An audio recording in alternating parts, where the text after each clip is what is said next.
Hello everyone.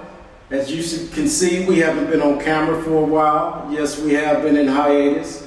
For those who know me and for those who don't know me, my name is Charles. And it's your girl, Dynasty. And welcome back to Mental Health in the Hood. All right, let's get into it. Okay, there was a time in my life where I got sentenced to 28 years to life.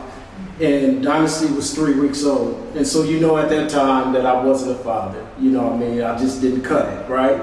But, you know, as I went through prison and was able to try to navigate the prison and being in survival mode, not knowing what to expect, it came a time in my life where I just wanted to be better. I wanted to do better because I started to think about if I ever got out of prison, what type of person I wanted to be. And so with that, I actually started to do programs so I could be better. And so after 26 and a half years, I was able to come home. But when I came home, there's adjustments that I needed to make. And then I felt like I was in survival mode again. Because look at it, I had to deal with my personal life. You had to get a job. I had to get a job. You know, thank God for Timeless, but I had to get a job, you know, juggling that. And then I also trying to be a father and understand what that looks like. And then also decided to open a small business of mental health in the hood. And so with that, it was a lot of expectations. It was a lot of expectations being that when I came home, my daughter was already a CEO of her own nonprofit. And so she had her expectations. And me, it came a juggling match. I wanted to be in every situation, but I couldn't keep a balance. So when you know you don't have a balance, it throws you off. So it got conflictual. You know, where it came to a point where we had a conversation in which state I was in at that time and the state she was in at that time. We decided, and I decided as well, is that it's just time for me to step back and really check things out and see what I really want. And I think that when we stepped back, it wasn't just stepping back. It was some words exchanged. Exactly. It was definitely some conflict. And I think the biggest thing is that when we stepped back, we started to assess where we were as individuals in this world. And we really had to humble ourselves. I know for me, I had to humble myself and think about it like, you know what, your dad was in prison your whole life.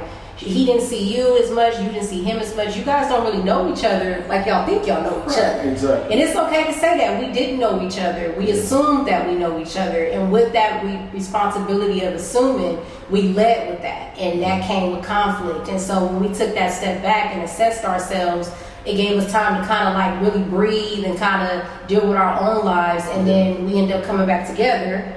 And then there was some tough conversations, challenging conversations. And I think that through that process, I learned to lead with compassion.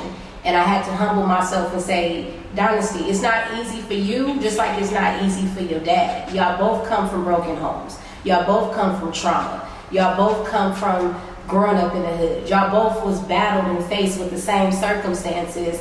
And it wasn't by accident that I came out the way that I came out. But we both were two different people, and we had to understand and also respect both of each other's stories and trials. And I think that is what led us to say, you know what, we are acknowledging that we still got work to do. We're acknowledging that it's hard.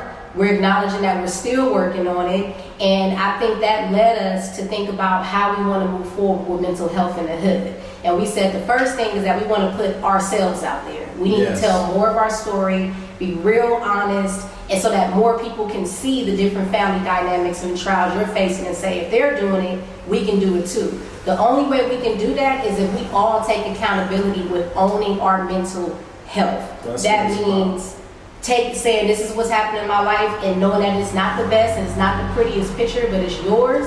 And then us holding ourselves accountable by making sure we stay consistent this time with our content.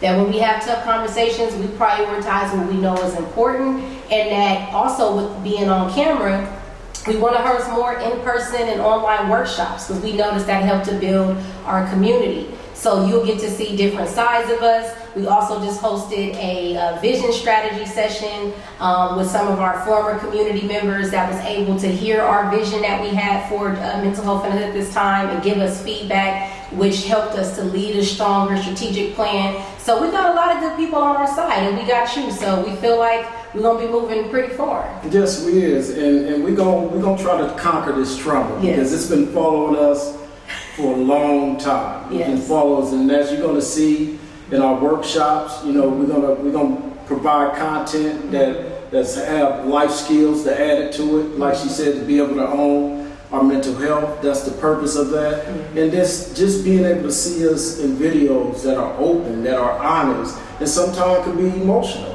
To let you know, like, we go through it behind the scenes. We go through life issues just like everybody else. Yeah. But at the end of the day, we're gonna do everything that we can to do the best we can by the people out there in these communities. And I would say, sometimes you're gonna see us in personal pictures and things like that. But I'm so grateful that we at this moment right now, and we're gonna do well with this. Yes, we dusted it off and we trying it again. And we're gonna keep trying it again. So as you guys can see, we will be back in touch with you guys with new content every Wednesday at 9 a.m. So you guys stay tuned, and we look forward to seeing you guys again. Have a great one. Thank you.